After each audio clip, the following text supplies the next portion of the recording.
नमस्कार साथियों, आप सभी का नरेंद्र विश्वकर्मा यूट्यूब चैनल में मैं नरेंद्र विश्वकर्मा हार्दिक स्वागत करता हूं। आज मैं आपको एमपी बोर्ड में ओपन बुक एग्ज़ाम के माध्यम से हो रहे डीएलएड फर्स्ट ईयर के एग्ज़ाम 2021 के क्वेश्चन पेपर को सॉल्व करवाऊंगा। आज इस वीडियो में हम क्वेश्चन पेपर सॉल्व करेंगे विषय युग शिक्षा। यदि आप डीएलएड फर्स्ट ईयर में हैं तो इस चैनल को सब्सक्राइब कर लीजिए, क्योंकि मैं प्रयास करूंगा कि आपके सभी विषय सॉल्व करवा सकूं। आज का जो अपना सब्जेक्ट है वह है योगा एजुकेशन। यदि आपके क्वेश्चन पेपर में इस प्रकार के क्वेश्चन दिए गए हैं तो आप इस क्वेश्चन पेपर को हल जरूर कर लें, क्योंकि मैं इन सभी क्वेश्चन को हल करवाने वाला हूं।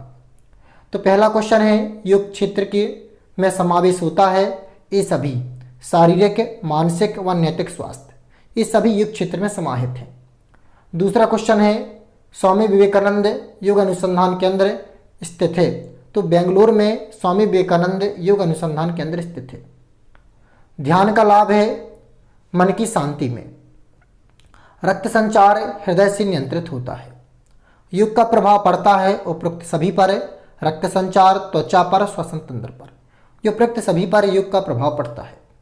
मैंने डीएलएड फर्स्ट ईयर में प्रोफिशिएंसी इन इंग्लिश को भी सॉल्व करवाया है। यदि आप देखना चाहें तो उसकी लिंक ऊपर आई बटन पर दी गई है, आप वहां पर जाकर देख सकते हैं। अगला क्वेश्चन है, बैठकर किए जाने वाले आसन के नाम लिखिए। आपके सामने बैठकर किए जाने वाले आसनों के नाम दिए गए हैं, आप देख सकते हैं। ये आसन है जो बैठकर किए जाते हैं। ये सभी आसन बैठकर किए जाते हैं। इन्हें आप वीडियो को स्टॉप करके आसानी से आराम से लिख लीजिए। अगला क्वेश्चन है आपका, योग का महत्व लिखिए। तो ये दिए गए हैं योग के लाभ या महत्व, आप इसे आराम से आसानी से लिख सकते हैं। योग के महत्व और लाभ एक ही कहलाते हैं, तो ये पूरी किताब में दिए हैं। आप एक करके लिख लीजिए वीडियो को स्टॉप करके।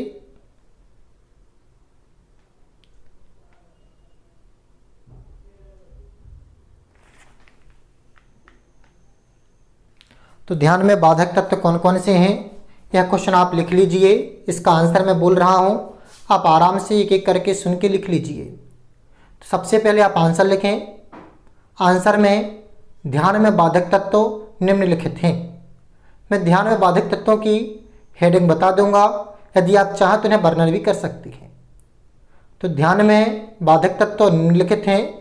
पहला है अधिक भोजन, दूसरा है अधिक श्रम, तीसरा है अल्प भोजन, चौथा है कोलाहलपूर्ण वातावरण। ये सभी ध्यान में बाधक तत्व हैं।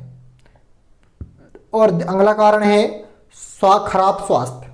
यदि स्वास्थ्य खराब है तब भी आप ध्यान अच्छी तरह से नहीं कर सकते। दोबारा सुन लीजिए, आप यदि वर्णन करना चाहें तो कर सकते हैं।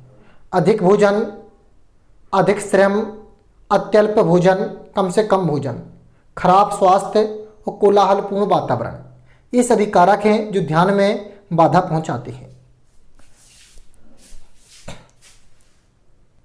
अगला क्वेश्चन है आपका प्रश्न क्रमांक 5वां, तनाव को परिभाषित कीजिए।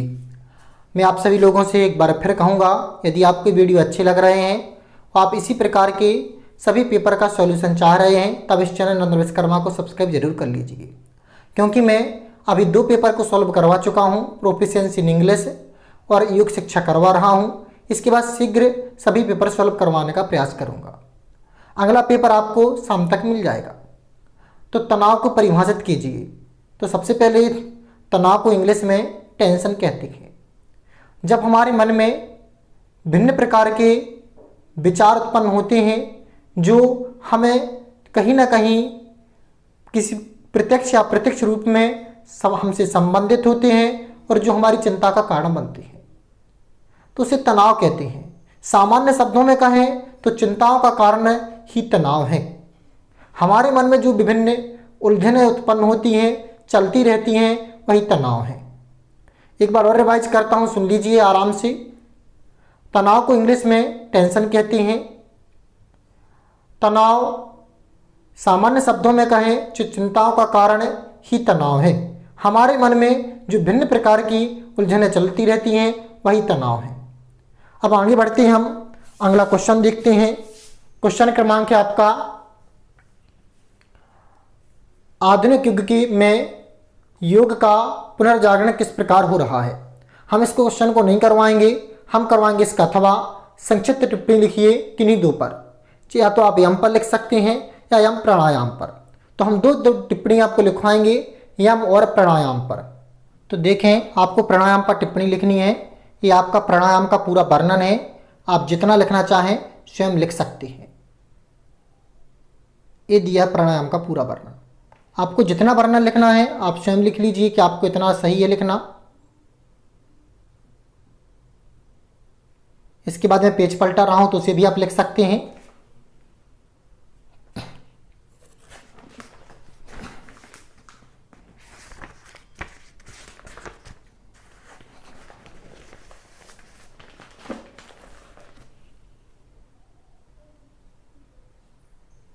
यह है आपका प्राणायाम का वर्णन, आप जितना चाहें उतना लिख सकते हैं वीडियो को स्टॉप करके।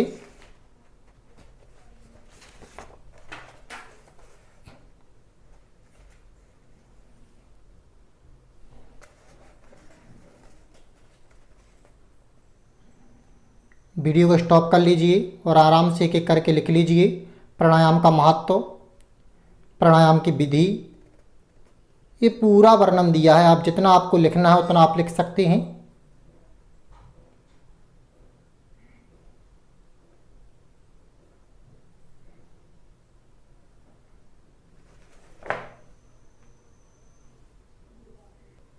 ये भैया ये दिया आपका यम का वर्णन, तो आप यहाँ से यम लिख सकते हैं।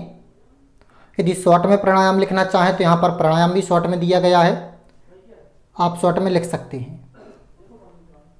आपका 7वां क्वेश्चन है, पतंजलि के आधार पर ध्यान पद्धति को समझाइए। हम इसका अथवा करवा रहे हैं। तो ये पतंजलि के आधार पर पूरा ध्यान का वर्णन दिया है, आप लिख सकते हैं। जितना आपको लिखना आप अपनी इच्छा से लिख सकते हैं। महर्षि पतंजलि और योग में उनका योगदान, तो आपको जितना लिखना हो उतना लिख लीजिए वीडियो को स्टॉप करके। इसमें दिया है प्राणायाम, प्रत्याहार, धारणा, ध्यान और समाधि, ये सब योग के ही अंतर्गत आती हैं, ध्यान वगैरह। तो आप जितना चाहें उतना लिख सकते हैं। इसके अलावा भी यदि आपको कहीं सुटेबल इससे भी अच्छा आंसर मिलता है तो आप वो भी लिख सकते हैं। अगला प्रश्न मैं दे रहा हूँ, तंत्र का तंत्र पर योग का प्रभावों का वर्णन कीजिए। यह आंसर और इसका अथवा है शरीर रचना और शरीर क्रिया विज्ञान की भूमिका पर प्रभाव डाल के। मैं आपको जो आंसर दे रहा हूँ, यदि आपको सुटेबल लगे तो आप यही लिख लीजिए, नहीं तो आपको इससे भी अच्छा कहीं उत्तर मिलता है तो आप उसको लिख लीजिए। यदि नहीं मिलता है तो ये आंसर मैं आपको बता रहा हूँ, इसको लिख लीजिए। इतना जरूर है कि इसकी शब्द सीमा थोड़ी कम है, लेकिन आप चाहें तो लिख सकती हैं। तो देखें, तंत्र का तंत्र पर योग के महत्व की आप हेडिंग बना लीजिए। तो देखें, जो सहयोग होता है वह मुख्य रूप से तंत्र का तंत्र पर ही प्रभाव डालता है। तंत्र का तंत्र, जिसे हम इंग्लिश में नर्वस सिस्टम कहते हैं, यह मुख्य रूप से महत्वपूर्ण जो भूमिका योग की होती है इसी तंत्र का तंत्र पर होती है। तंत्र का तंत्र के प्रभाव डालने के कारण ही योग पूरे शरीर पर लाभ देता है, लाभ पहुंचाता है। इस तंत्र का तंत्र के प्रभाव डालने के कारण ही योग में तंत्र का तंत्र को प्रभाव डालने से हमारा जो शरीर होता है वह सही रहता है, रक्त संचार सही चलता है, हमारी जो भिन्न क्रियाएं हैं वो पूर्ण रूप से सुचारू होती हैं। तंत्र का तंत्र पर सर्वाधिक प्रभाव डालने वाला जो आसन है वह अपना शलभासन है। शलभासन तंत्र का तंत्र पर सबसे अधिक प्रभाव डालता है। वैसे तो प्रत्येक आसन कहीं ना कहीं तंत्र का तंत्र से संबंधित है। तो ये था, मैंने शॉर्ट जानकारी दी आपकी।